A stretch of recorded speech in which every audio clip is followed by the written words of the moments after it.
Hey trackies, welcome back to another video here on TXT Track Time. Please remember to like the video and also subscribe to the channel. Well, trackies, have you all ever been happy and sad in the same moment? Well, I'm currently experiencing that right now. So I'm happy and I just want to congratulate, Brianna Lyston for winning the SEC Outdoor 100-meter title. But with that said, trackies, I'm also very much sad. And this is where I'm going to get into the things sometimes that you all probably don't want to hear. Because every time I point it out, you all go off at me and make it look like, I'm being delusional. But anyway, with that said, clearly, in this particular race, we were looking out for two athletes, right? Brianna Liston, in my opinion, and Jasia Shares. I believed strongly that the win would be between those two athletes, right? But what we did notice is one, Jasia Shares really pulling up in the race, unfortunately. Now she did eventually finish running 11.73 seconds, but definitely pulled in the race. She got a phenomenal, start. I would say typical of what we expect from a JCS shares. Actually, based on how that run was going, I would say she was definitely on course to go similar or close to that 10.77 that she's gone, so far in the season. That's what I would say. I would definitely say for sure that's where she was heading to. Unfortunately, she pulled up with an injury, so I definitely never enjoy seeing these things happen to our athletes. And something that I noticed as well, I just noticed a lot of athletes just having a lot of straps all over their bodies, whether it's hamstring, their leg, their thigh, someplace. There's just some strapping, all over these athletes. And it kind of just reminded me how tough track and field is on the body for these athletes, especially for these collegiate athletes. They just seem to always be running with injuries. And this is a part of the sport that again that I don't enjoy seeing or watching. Now when it comes to Brianna Liston, I saw a lot of people in my comment section saying, hey, Brianna Liston was lucky to have won. And I just don't agree with you when you bring it from that particular perspective. Now for me personally, I do believe Brianna Liston was lucky, but it's not the way you all think. Right? No, watching Brianna Liston throughout this entire SEC outdoor championships, we noticed that she was having quite a bit of discomfort with her hamstring. After every single race, she would be holding that hamstring, removing tape. So we realized that Brenna Liston was not, 100%. And in that particular race, that 100-meter race, I do believe that she was lucky to actually finish that race because if y'all know anything about Brenna Liston, she will get that start and she will keep going.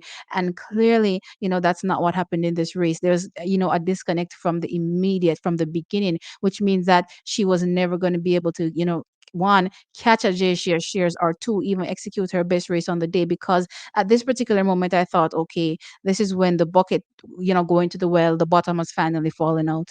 You know what I mean? Brenna Liston after the race was visibly in pain, after the race track is. So looking at that, right, off the bat, I don't know how, some persons didn't realize that Brenna Liston was also injured in that particular race, but it was evident that she was carrying this injury and just trying to, hold out as long as possible. Right. But yeah, she did eventually walk away with the win. So yes, as I said, I'm happy for that, part, but I'm also, sad because I'm watching an athlete that, could potentially do some damage in the sprints in this 100 meters, injured, and we don't know how long, this is going to take to get back better. Because in my opinion, I really don't want to see Brianna Liston running right now. I want her to go back and get healthy and then come again. You know what I mean? And then when I look at this time at 10.91 seconds, knowing that this wasn't even her best run is absolutely phenomenal to me as well.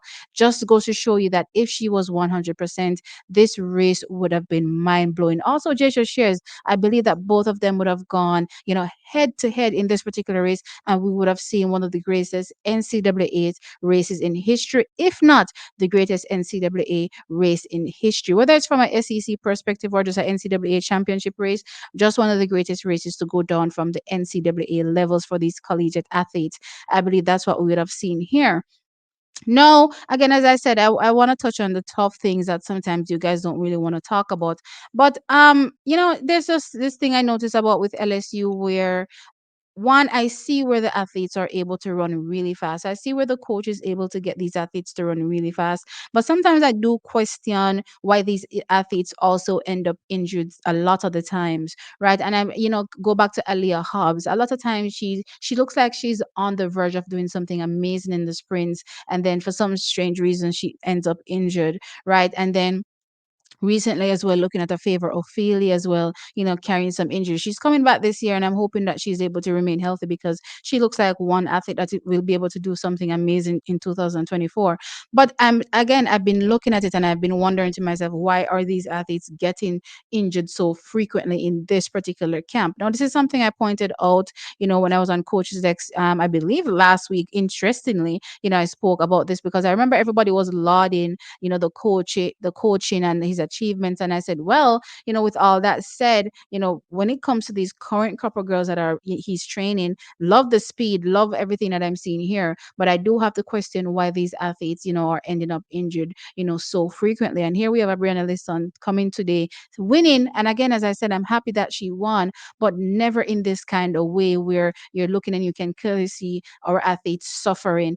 Yes, I love the amazing performances, but watching our athletes in pain is definitely never something I'll be able to enjoy. So now, on the back of that 100-meter performance, again, she won. However, you could tell how she won that she was not at her best. Then, it was literally going to be an uphill battle for her in that 200 meters because there were some really strong contenders in that race. I'm talking about Mackenzie Long and Jamisha Ford. Now, clearly going in, for me personally, Brianna Lyston would have been going up against, in my opinion, again, Mackenzie Long and Jamisha Ford would be the strongest contenders for her. But considering again that she was not 100%, I'm actually shocked that she went out and actually ran this race as well, considering that she was in so much discomfort after that 100 meters. But yeah, she came back and she ran the 200 meters and she placed fourth, running a 23.37 seconds. So yeah, that is what happened with Brianna Liston. Here, Mackenzie Long won though, amazing run, 22.03 seconds, and Jamisha Ford running 22.11 seconds, as well as Thelma Davis finishing third. Now, I talked about her having the season of her life at 22.17 seconds here for a personal best. Absolutely amazing from Thelma Davis for that third place. And as I said, Brenna Liston finishing fourth with a 22.37 seconds in this particular race. Personally, Chuckies, as I said, this is not a moment where I'm excited about. And again, I don't want to see people in the comment section blatantly ignoring other person's pain just because you want to be oblivious to a situation. Clearly, Brianna Liston is not 100%. Clearly, this is not the best Brianna Liston has to offer for 2024. But right now, her placing first and fourth, we're grateful for, but we definitely want her to get back and get healthy. I'm definitely wishing Brianna Liston speedy recovery, whatever that is, that pain, that discomfort that she's experiencing in her hamstring. I'm hoping that the coaches, the staff, they'll be able to see that something is not quite right, and continuing to run her, I don't necessarily think is going to make it any better. I definitely think she needs to get healthy and then get back. But for sure, she has a lot of speed left in her, and hopefully we'll be able to see more of this speed before 2024 ends. If not, then we'll wait until 2025. No problem with that. She's definitely one of our athletes for the future, so we don't want to be breaking her down so early. Right, Jackies? No, with that said, sound off in the comment section below and let me know your thoughts. Like the video, of course, and subscribe to the channel. I'll catch you all in the next one. Bye.